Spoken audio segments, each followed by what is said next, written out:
How to make your horses as healthy as a horse. So here are some ways to get your horses, miniature horses, large horses, any type of horses, as healthy as a horse. First, you want them to adapt to all kinds of weather. That means don't leave them in the stall. If at all possible, give them the opportunity to go in and out, free access to the outdoors in all seasons. It enables them to get a lot of sunshine, vitamin D, fresh air, exercise, constantly stay on the move, which is really good for their health and well-being. Next is finding a great diet and not departing from it. Don't deviate from it. If you find something that really works for you, don't depart from it. Stick with it. For us, that means regular feed concentrates.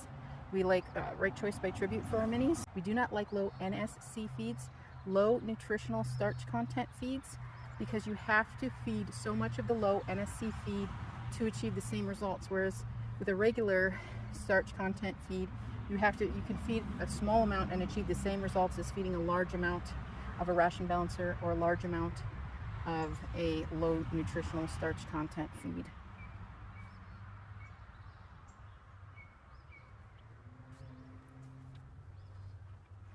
Next, horses do very well eating a natural diet, what's growing in season. Grass in the spring, grain to fill any nutritional holes, good grass hay in the winter, because this is how it goes for horses. At the beginning of spring, in order for mares to have their foals and to be able to feed and grow their foals, the grass is very rich and high in protein and calories to help them deliver safely and feed and grow their foals. But then as the summer goes by, after foaling season, the starch content and the protein content in the feed drops significantly. And in the winter, it's almost non-existent. Huh, Joey? It's just me, baby. Hi, baby. Hi, baby. Are the flies biting today? I'm sorry.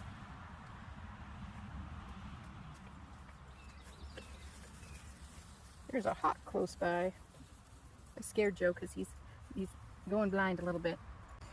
He struggles with, since he's a silver dapple, he struggles with ERU, which is called equine recurrent uveitis, or night blindness. And he also has almost no teeth. But he's making it. He's pretty healthy because he just keeps moving all the time. Very, very good example on how to be healthy. My mom also had a cockatiel that lived into his 30s. And the thing that I always noticed about Bunsen is he was just so happy. He's happy all the time. So that plays a significant role in life longevity and life expectancy, is just being positive and happy all the time, no matter what. Just being a happy, happy boy. So the thing that has helped us to make our horses as healthy as a horse is to find a great feed with 14% protein in it, because their hooves wear down quite well, quite naturally. And it is not low NSC, because low NSC, you have to feed just so much more of it than regular starch feeds. You just have to be careful when you're feeding it not to go overboard and feed a safe amount of it. So find that great diet for your horses and don't deviate from it.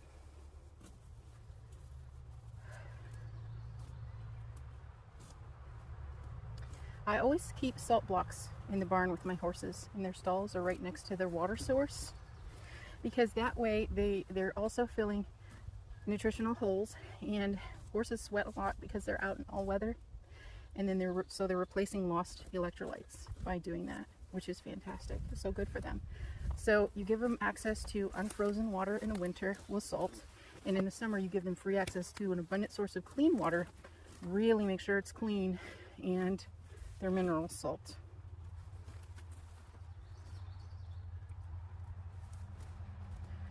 Horses, make sure they only drink water, and of course if they're foals, drink as much milk as they want. It's very interesting. A mare will let the foal nurse until they're 2. If you don't wean them, that can be very hard on the mare. So you have to make sure that the mare has plenty of food to keep up with the demands of nursing, lactating, and also keep herself in weight.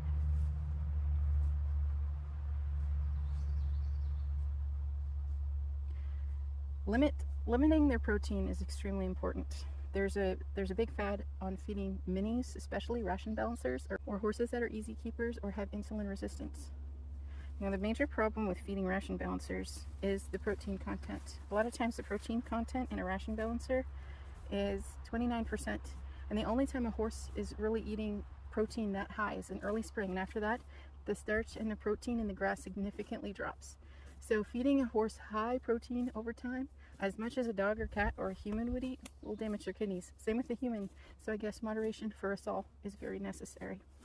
I think it's gonna storm because we got flies. We got the biting flies. There's the Romeo.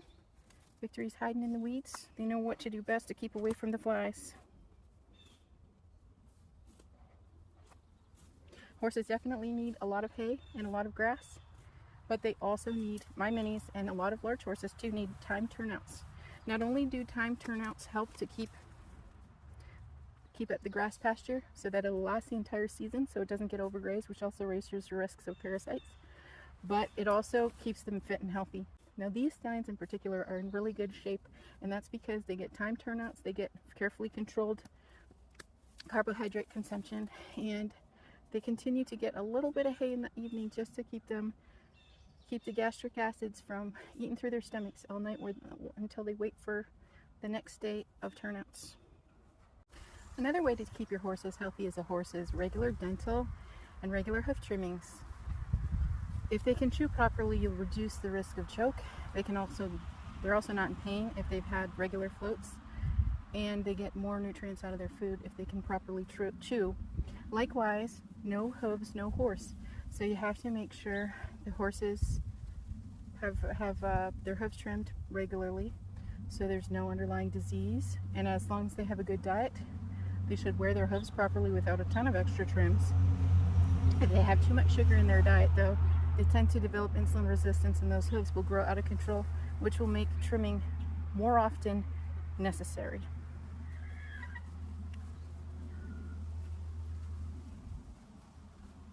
I don't worry too much about my minis being chunky in the spring and summertime because we have such harsh winters around here. 6 months of winter, they usually lose all that weight in the wintertime, which reduces the risks of the horses that have a milder winter. The horses that have a milder winter have more likelihood of hyperlipidemia, hyperlipidosis, liver problems and such. When they never lose the weight, they always just stay very chunky because the weather's more mild. And often the demands of pregnancy and delivery can cause those problems in these horses to come to the surface. But in my herd right now, the only horse that's actually really fat would be Dove.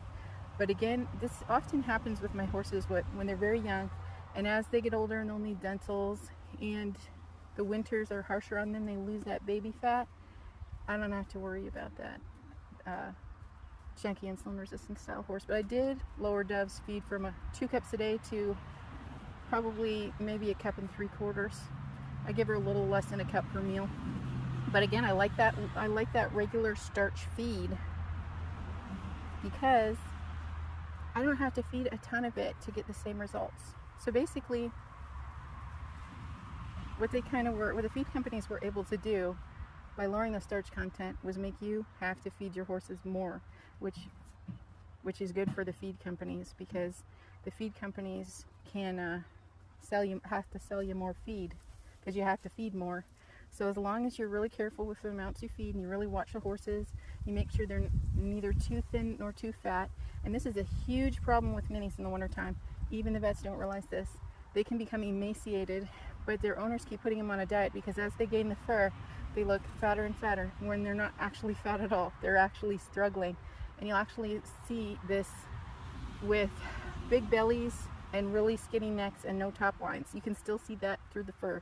So as long as you really watch your horses, make sure you can feel the ribs under a slight layer and not necessarily see them, depending on the breed. Like if it's a thoroughbred, you might see those ribs no matter what season it is, because that's just, they're built kind of like a greyhound. But for minis, so many minis have suffered needlessly and horribly all winter long because the vets and the owners don't know what to look for. And so they continue to reduce their feed when they need to feed the most in the wintertime. They should probably maintain the same amount of feed you feed all year round. Otherwise, the same amount of feed you feed spring and summer, you should be feeding fall and winter. And you should increase the hay because they really need as much grass hay as possible in the wintertime.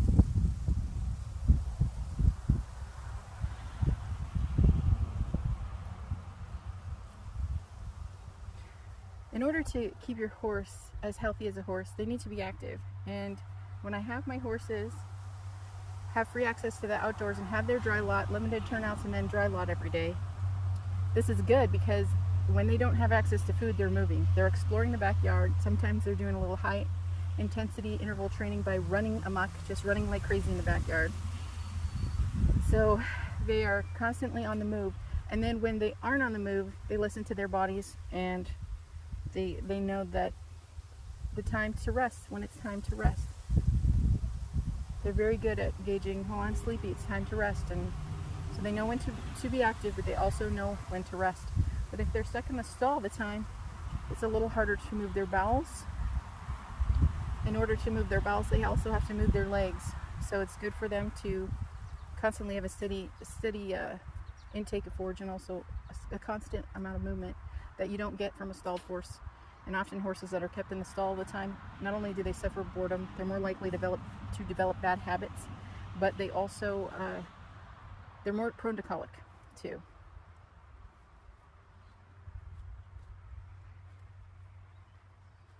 It's funny because horses naturally know in order to stay safe, we need to stay up at night and be on alert. But then during the day, usually when the sun breaks and warms them up, they know it's time, okay, it's time we can rest and lay down and sleep. So they do their rest and their sleep during the day, early morning, mid-afternoon, after grazing time, they rest and they recover. And they don't feel ashamed for taking a nap, whereas people think we gotta go all the time. So that's good for them too. One of the last things that I want to share is regular deworming. And some people will do a fecal egg count and determine what to deworm for, and then they will only deworm as needed. And that is something that I need to explore further and learn how to do perhaps. But for me, for what I'm doing is I tend to rotate spring and fall, but I learned that through a problem with lice that I didn't have before, that I can use Poron for my animals that aren't pregnant or nursing, and I can use Poron in the winter time, so spring and fall and also winter, to deter and kill the lice. So that's really good. And I also have found out how to repel the birds by using cedarcide in my barn and using cedar shavings. So that has been an excellent help. I'm still learning and I'm still experiencing new problems.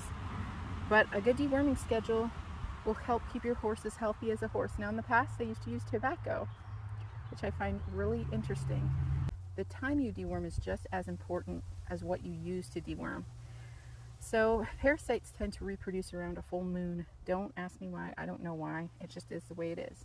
So you want to hit those parasites the first of winter, the first of spring, the first of summer, the first of fall. But it's okay to wait until you have a full moon to deworm your horses, to hit the parasites when they're in their breeding phase, which is often during a full moon. And my oldest horse right now is currently 28, and I've had him 27 of his 28 years. I've had this one 24 of her 24 years. I was there when she was born. But I just saw a little fawn in here. I don't want to scare it towards the road. I'm going to try to go this way. Oh, I see it through the bushes. I don't know if you guys see it. It's looking at me. Its friend might be nearby too. I don't want to scare it toward the road though, so I'm going to try to sneak up on it without scaring it.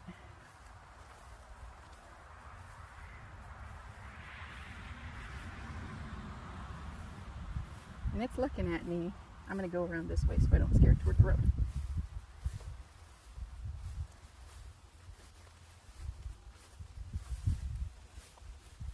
Oh, it's so little. It is so little. Oh, look how cute. I hope I'm catching it on camera. It's so cute. Look how cute that fawn is, guys. Now it's probably hiding in the brush over here. I wonder if I can get up close to it so you guys can see it. It's pretty. Pretty baby. Oh, it's going towards the woods. Don't know what you guys can see. Hope you can see it. And then there's a very angry gray catbird yelling at me. I don't know if you can see it either. What you can see, because I have this at my waist. But it's yelling at me. And I have fence to fix too. There's always something to do. So I hope you guys enjoyed learning about ways to keep your horse as healthy as a horse. Jesus loves you.